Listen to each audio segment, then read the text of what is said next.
Guys, welcome to our channel being doctor.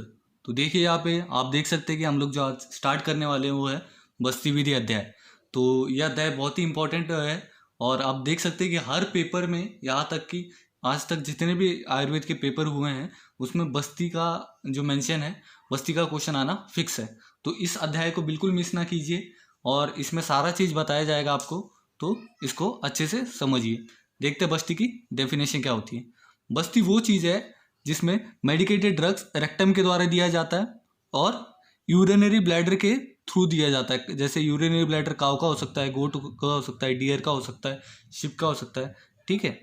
और इसमें क्या होता है, जो वात प्रीडोमिनेंट डिसऑर्डर्स है उनको दूर करने के लिए ये है, और जो वात से दूषित जो दोषास है वो दूर करना ही इसका मेन एम है। बस्ती 3 टाइप का होता है, अष्टपान बस्ती, अनुवासन बस्ती और उत्तर बस्ती। ठीक है, बस्ती 3 टाइप का है। कौन सा? अष्टपान बस्ती, अनुवासन बस्ती और उत्तर बस्ती। अब अष्टपान बस्ती होता क्या है, इसमें क्या होता है, जो डिफरेंट टाइप के सब्सटेंसेस है ये उनसे प्रिपेयर्ड होता है। जैसे कि एनिमल से हो सकता है, प्लांट से हो सकता है, मिनरल ओरिजिन का हो सकता है, और दोषा और दुष्यस को ध्यान में रखते हुए ही अनुवासन अष्टपान बस्ती को बनाया जाता है। ठीक है, अब हम लोग जो देखेंगे वो है कि इंडिकेशंस ऑफ अष्टपान बस्ती, मतलब किस किस को अष्टपान बस्ती देना है।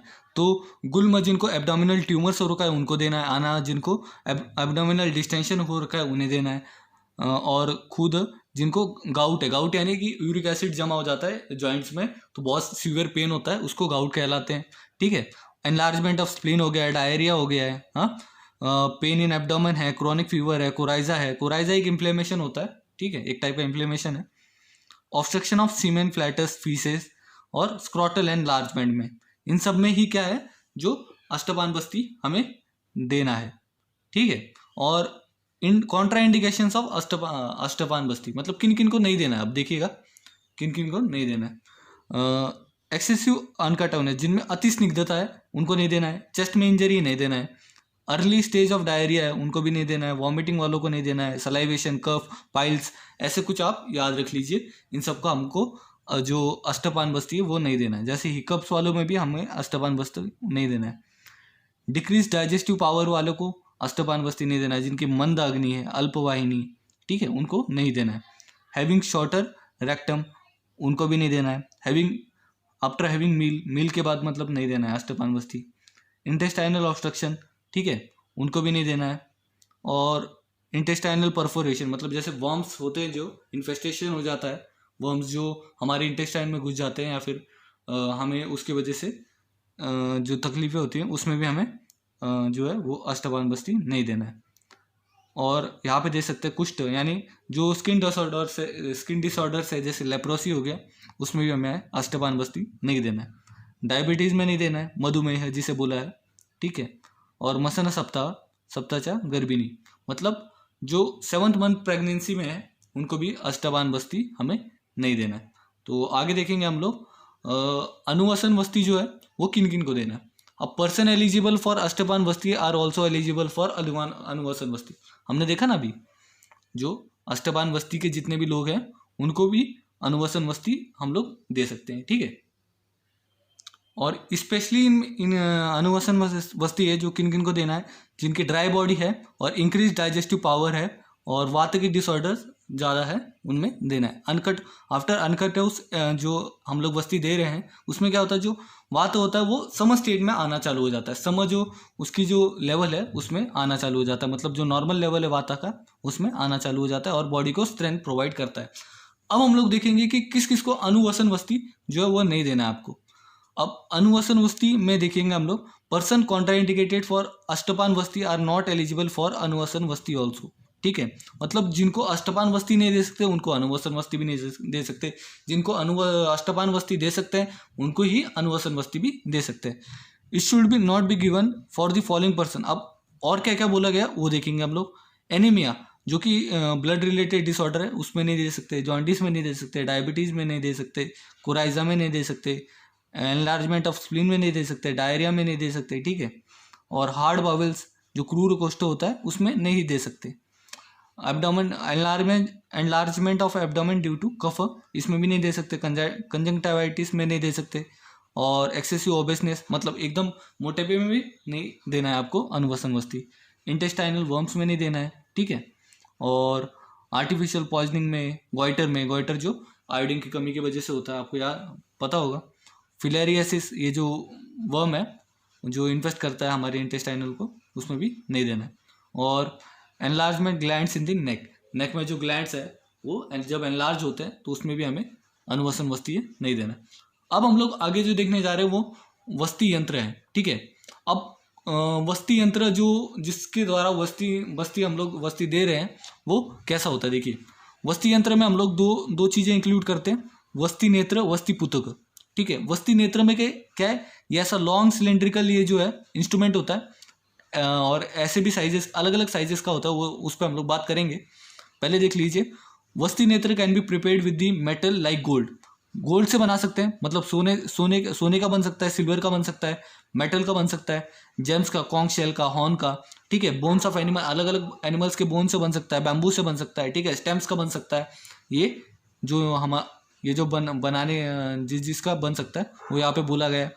अब होना क्या चाहिए, ये राउंड होना चाहिए, स्मूथ होना चाहिए, स्ट्रेट विदाउट एनी बेंड, इसमें कोई बेंड नहीं होना चाहिए, ठीक है। और ये जो है टेल ऑफ काव, मतलब यहाँ पे मोटा है, देखिए यहाँ पे मोटा है, धीरे धीरे जो है उसकी जो सरकमफेरेंस है वो कम होता जा रहा है, मतलब ये यहाँ पे मोटा है और फिर धीरे धीरे पतला होता जा रहा है, gradually decreasing from the top to bottom, ठीक है। तो यहाँ से लेके यहाँ तक पतला होता जा रहा है, वो यहाँ से लेके यहाँ तक देखिए पतला होता जा रहा है। अब अगर शेप एंड साइज के बारे में बात करें तो हम लोग देखते हैं, देखिएगा 5 से 12 इंच का होना चाहिए। सरकमफेरेंस बेस से लेके टिप तक जो है वो सरकमफेरेंस बेस से लेके टिप तक, बेस में कैसा होना चाहिए, थंब के साइज का, और टिप पे कैसा होना चाहिए, लिटिल फिंगर के साइज का होना चाहिए।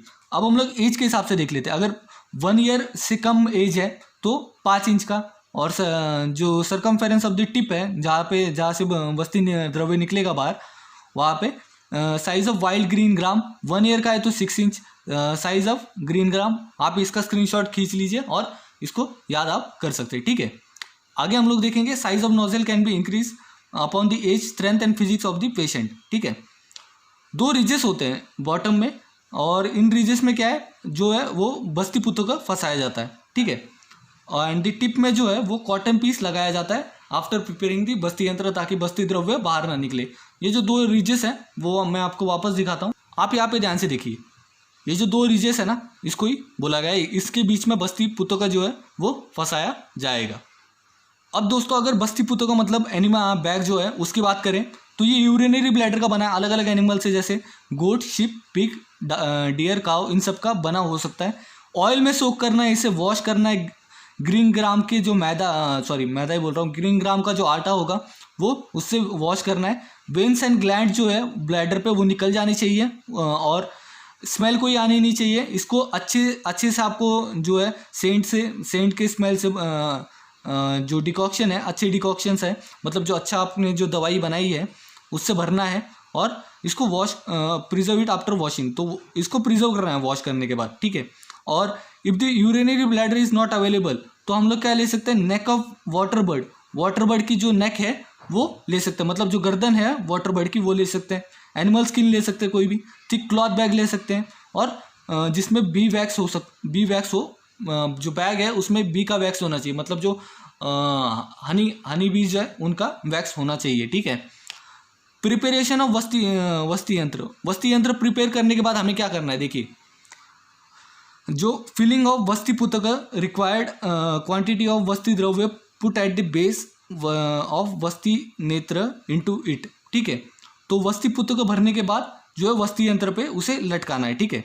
Tie the edges firmly to the 2 ridges of the वस्ती नेत्र with a strong thread and repeat kept ready, ठीक है। तो जो 2 एजेस मैंने आपको दिखाए थे उसमें ये जो वस्ती यंत्र है वो लटकाना है, और उसमें रिक्वायर्ड क्वांटिटी ही वस्ती द्रव्य का डालना है, ठीक है। आगे हम लोग इसमें कंटिन्यू करेंगे वस्ती दोस्तों। तो आज का वीडियो अगर आपको अच्छा लगा है तो प्लीज़ लाइक कीजिए, और अपने ज़्यादा से ज़्यादा दोस्तों को बताइए इस चैनल के बारे में, और चैनल को सब्सक्राइब कीजिए अगर आप नए हैं तो। और आपको जितने भी हमारे आयुर्वेदा के प्रीवियस टॉपिक्स हैं उसकी लिंक हमें हमारे डिस्क्रिप्शन में मिल जाएगी गाइज। Thank you.